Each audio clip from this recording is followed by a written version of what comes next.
Bigyan natin siya ng power impression pagpasok dito.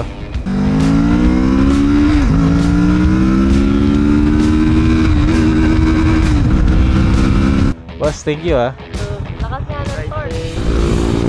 Duke 390. Halos same torque ng MT-07. Pero syempre, iba pa rin MT-07. This is a naked big bike but in retro style.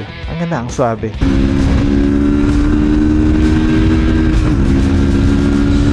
After maka 1K, 2 weeks ako hindi nakapag-upload. I'm very sorry. Pero meron po kasi tayong pinaghahandaan. Pagdating sa motovlog, kailangan may sarili po akong big bike. Ready na po ba kayo?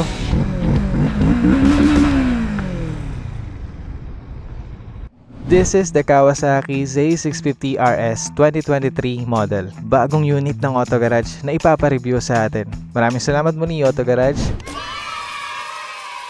Habang wala pa akong sariling motor, ito yung mga magiging chances na magkakaroon ako ng motovlog. Walk around tayo dito sa unit na to. And pagkatapos, magkakaroon ako ng first impression ride pauwi.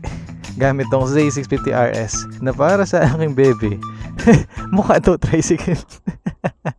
Karamihan nga naman ng walang idea sa big bike. Akalain nilang pang tricycle or magiging biro nila na mukhang pang tricycle daw itong retro classic na bike ng Kawasaki. This is a naked big bike but in retro style. Ang ganda, ang swabe. Depende sa magiging forma ng rider at character ng bike kung paano mo siya dadalhin. Mabalik tayo sa biroan kanina pagdating sa kung yung big bike man ito ay mukhang tricycle. On the other side, yung mga tricycle naman na ganyan ang itsura, mukha naman siyang big bike. Nag-gets nyo ba? So, ito mukhang tricycle, pero pag tumingin ka sa isang tricycle na malaki din yung motor, is mukha din naman yung big bike. So, share din naman ng identity. Yung ganitong design is timeless. Sabi nga ni Boss Harold, diba? Hindi naluluma yung ganitong forma. Ang pogi pa rin. Kahit sa mga sasakyan, kahit sa mga kotse, diba? May mga ganun pa rin na classic, katulad ng mga Beetle, mga Hunchback. Ang pogi pa rin no? Marami pang klase ng classic and retro style na hanggang ngayon is napakaganda pa rin. Thank you nga pala ulit sa 1K subs na narating ng aking channel na Motowell. After maka 1K, 2 weeks ako hindi nakapag-upload. I'm very sorry. Pero meron po kasi tayong pinaghahandaan na pagdating sa motovlog, kailangan may sarili po akong big bike para yung upload natin is sure na meron talaga tayong may upload lagi. This is a 649cc engine, 6-speed manual transmission, 1 down 5 up, stock underbelly exhaust. Kahit tahimik, meron naman siyang bass na maririnig mo. Pero pagdating sa expressway, doon tahimik na talaga siya. Say 650 RS SRX Route 66. Tapos, ito yung nakalagay sa kanyang Kawasaki decals dito. Itong fuel tank is 12 liters ang capacity. Mababa, pero based sa mga rider na naka-experience ng gamitin to is matipid naman kasi yung konsumo niya pagdating sa gasolina. Aftermarket slider, Evotech. Kailangan na kailangan yan sa mga beginner. And for the daily rides, mga sakaling matumba is kahit pa paano mapoprotektahan yung mga makikinis yung pairings and fuel tank. At pati yung crankcase nyo dito. So, ito yung kanyang radiator. Meron na rin siyang radiator guard. Ito yung kanyang headers. So, ito ay 2-cylinder dual overhead cam, 4-stroke. And ito yung kanyang telescopic fork.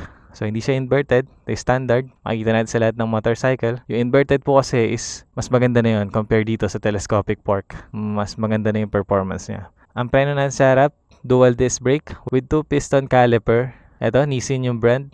Ang gulong niya ngayon sa harap is Road Sport 2. And lagay na lang natin kung ano yung size niya rito as yung stock na size ng gulong. At dito, LED turn signals. Ito, additional aftermarket protection na lang to para sa headlight. Pati na rin itong mini visor niya dito na nakalagay yung RFID stickers. Sa likod, lagay natin kung ilang millimeter yung disc na ito. Nissin caliper din. Ito yung kanyang swing arm. Maganda yung pagkaka-welding or pagkaka-design. Hindi parang tubo o metal lang na nilagay. Makikita nyo yun sa ibang big bikes. Dunlop naman yun sa likod natin. Sa likod, makikita nyo yung plate. I don't know if may sense pang takpan yung plate kasi big bike rent unit naman ito. Brake light sa likod. Tapos LED din yung turn signals. Ilaw para sa plate nyo. Merong rubber para mas comfy. Sa iba naman is bakal yung tapakan para mas makapit sa sapatos. At yung shock niya dito natatago. Lagay natin kung ano yung picture ng shock na sa likod. Okay, dito naman tayo sa cockpit ng motor. Makita nyo dito yung stock side mirror niya. Manibela. Ang kanyang front brake lever is adjustable 2 and 1, 2, 3, 4, 5. Dito sa kabila, sa clutch, same din. 1, 2, 3, 5 level up adjustments. Naglagay na lang din dito ng quad lock mount para sa mga cellphone pang navigation. Tapos ito naman yung switch para sa mini driving light. Ayan yung kanyang panel board. Babalik tayo dyan. Dito muna tayo. High and low light. Ito yung settings para dito sa LCD. Yan yung up and down. Makita nyo yung range, odo, trip A, trip B, and yung kilometer per liter na konsumo nyo sa pagbiyahe gamit ng motor na to. Ayan yung average, 22.8. Ang tipid para sa 650cc. Or kung ikukumpara mo kay 450 SR na nagsi 16 km per liter. Pero enjoy kasi kay SR eh. Then busina, di ko na pipindutin. Timing po kasi dito. Hazard light. Ayan. And then starter switch, kill switch. Okay, mabalik tayo dito sa panel board.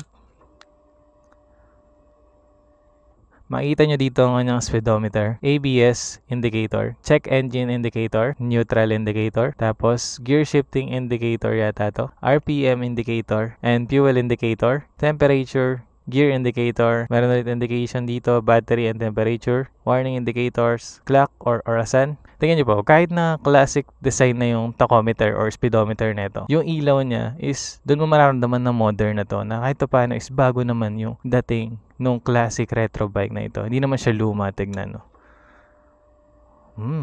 Pagka nakasakay kayo, ganito magiging sound niya. Stock pipe.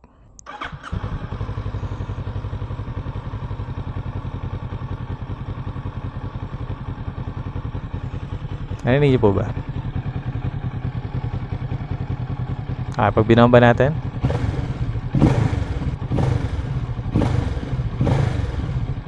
Okay, sa pagbaba naman sa motor, tingnan natin. Yan, malapit sa kanyang exhaust, ganyan yung magiging tunog niya. Tanggalin ko nga yung mic na ito para mas mapilyo.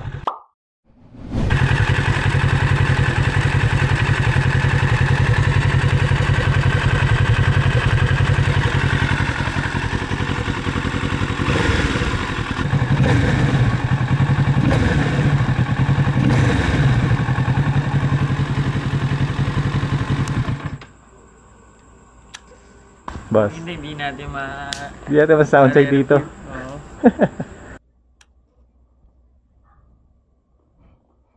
Let's go. So hindi na tayo nakapagbabay kay Boss Harold no. Nasa office work kasi siya. Ito naman si Boss Jemmy. So dito tayo sa kanya magbababay. Boss, thank you ah. Lakas nga ng torque. Malakas. Man, okay lang. Mga ganun. Comfortable naman yung buhay. So ito, dala na po natin si Z650 RS no. Sabi ni Baby ma-torque daw. Oh, konting piga lang. Oh, torque niya nga no.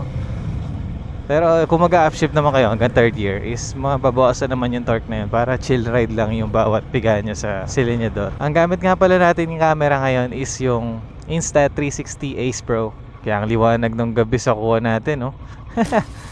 I'm planning to buy this camera na po.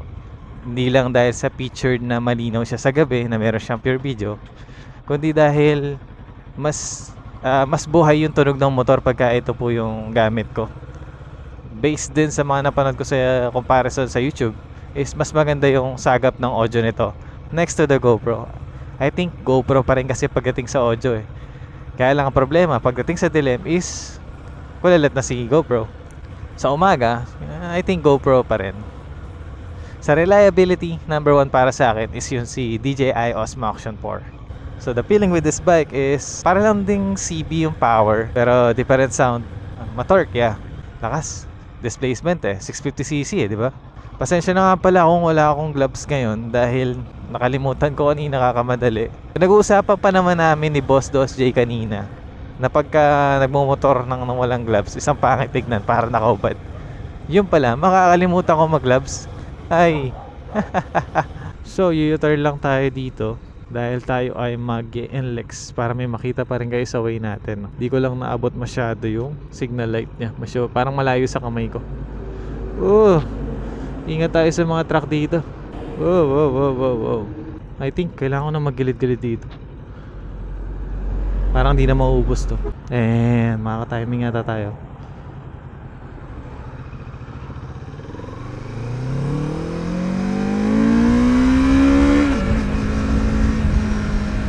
Lumulundag mga kaibigan. At ayan, shoutout Mokdo. Ganda ng vibes. Hanap lang tayo U-turn. Share ko sa inyo yung mga impression natin dito kay 650 RS in terms of power and handling, comfortability.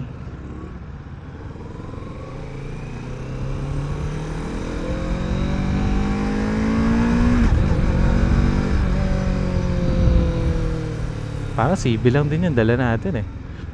Kamusta? Oh, mahirap yan. Ba, sinakyan. Helmet mo, visor mo.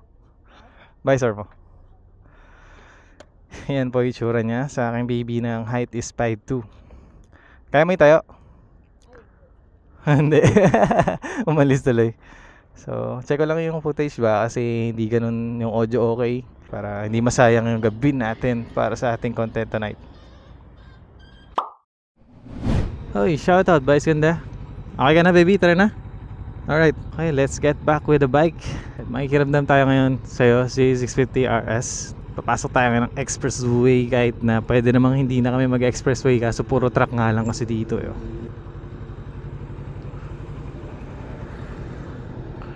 Alright, bye bye Makdo.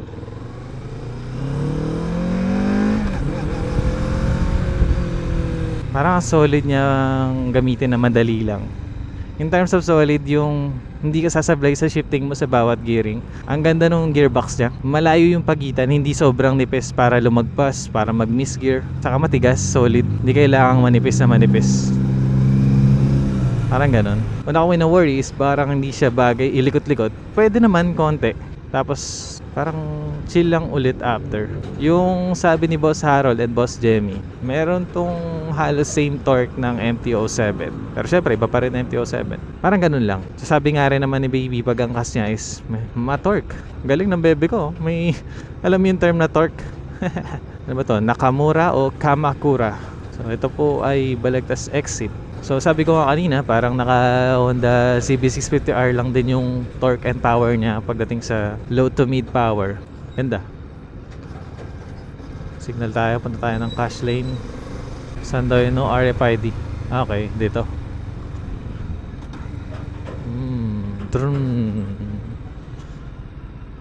Pakaliwanag ng Ace Pro sa gabi, ano? Solid. Mas maliwanag palalo sa DJI Osmo Action 4. Tinalo. Boom. Bomba.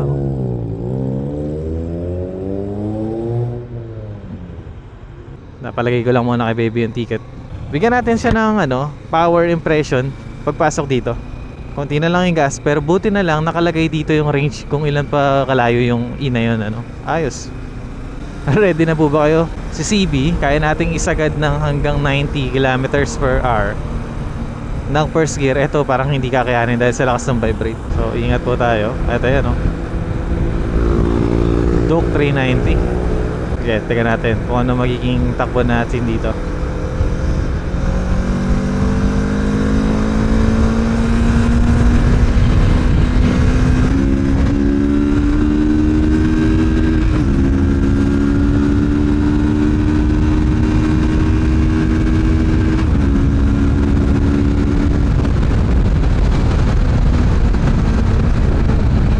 Sinubukan lang naman po natin. Hindi naman pala ganun ka-vibrate, kasakit yung vibrate niya compare sa lumang NK400.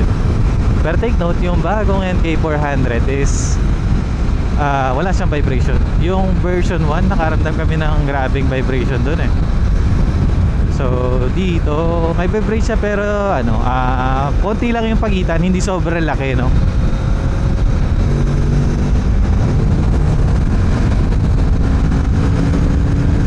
Sarap. Ramdam ko na mas magiging less yung pagod ko rito pagka ganitong upright yung position, relax yung mga legs dahil doon sa ergonomics na yun. Yung tangkay mababa, parang scooter lang din yung dala or NMAX something, parang ganun. Ayun, thank you ulit Auto Garage para sa panibagong unit na aking re-review na meron tayong motovlog content. At ayun nga ulit, masaya na ito pagka may sarili tayong motor is mas marami tayong content sa channel natin. Bilis lang. Nandito na tayo agad sa Santa Rita exit. Ilang piga lang. Nabitin tuloy yung baby ko panigurado. Pero maaga pa kasi ko bukas eh. At yun yung magiging second content motovlog natin after netong pagre-review natin kay CA650 RS.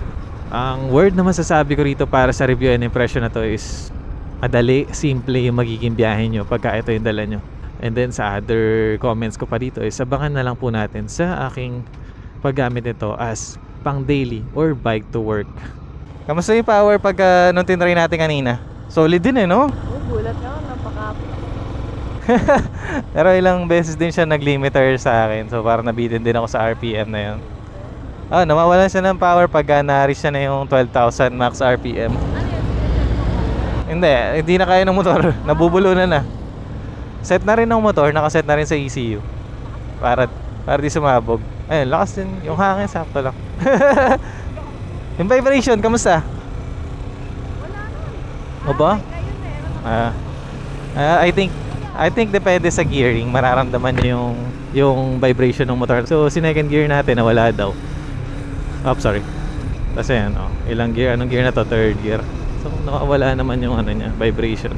Sa riding style ko ngayon, both sa pagod ako or after kong ihataw yung motor na to, nagsasettle na ako agad na mag-chill, magbabagal. Parang hindi katulad ng 450 SR, ng CB. Gusto ko sunod-sunod, mabilis.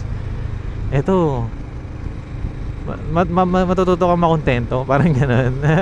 Parang pagka nalaman mo na yung power niya, okay, chill na lang tayo. Ang sarap, ang bait or ang manly, gano'n. Pero pagka hinanaba mo ng power, may bibigay. Lakas, di ba? I think napapansin nyo rin, medyo iba yung tono natin sa pagsasalita ngayon compare sa mga nakaraang vlog na parang mas excited, mas masaya. Based sa mga review ko sa performance ko sa pagbablog is mas better kung kalmado lang talaga ako magsalita. Ang sarap pakinggan, diba? Mas nagiging puro yung motovlog natin. 73. Computing ko lang, tingnan kung kaya kong full tank. Sige, full tank, kaya. Ay, phone mo, Bobby. Off ko lang. Yan. Yan. Medyo di lang natin sinagad, no? Pero okay na yan. Hindi, marami pa, may laman pa kasi Paskan din sa points ng Go Plus. Meron. Ano yung sulit? Ay, wala Ayun. Sayang wala. Ay, sige. Thank you. Bigyan din kita sticker, sir. Sama kita dito sa vlog, sir, Go Blast, Bobby, sa'yo na. Alam ko yung reaction mo sa full tank mamaya pag-usapan natin. Ayan po ang ating naging full tank. 9.4 liters, 695 pesos na 73 per liter yung ating presyo ng gasolina ngayon sa Premium 95.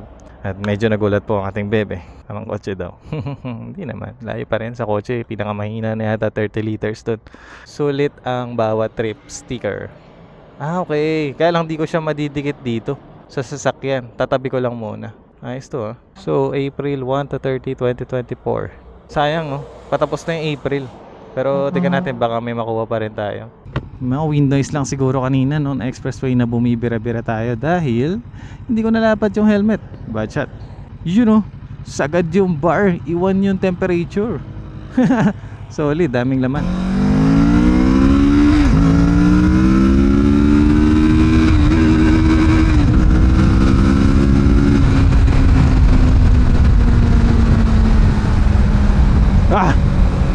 Sarap, grabe. Pahabol bago igarahe. And yun, sana na-enjoy nyo yung natural, chill na vlog dito sa aking channel na Moto Well. See you sa next content.